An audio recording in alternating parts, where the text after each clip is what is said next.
সাইয়েদনা আদম আলাইহিস সালাম কি দোয়া করলেন এই কোরআনে আছে না নাই? সাইয়েদনা ইব্রাহিম কোন দোয়া করলেন কোরআনে আছে না নাই? সাইয়েদনা আদম আলাইহিস সালাম ভুল করে একটা নিষিদ্ধ ফল খেয়ে ফেললেন।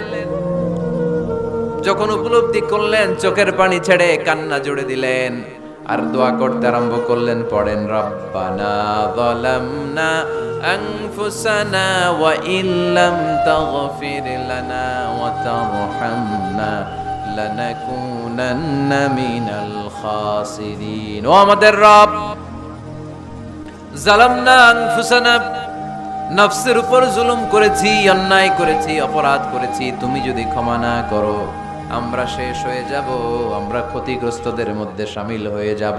ঠিক কিনা? সাইয়েদনা আদম আলাইহিস সালাম এই দোয়া করে মাফ পেয়েছিলেন। শত শত বছর কাঁদতে কাঁদতে এই দোয়া করার পরে মাফ করেছে কে? আমরাও যদি ভুল করি, অন্যায় করি, এই দোয়া করলে মাফ করবে কে?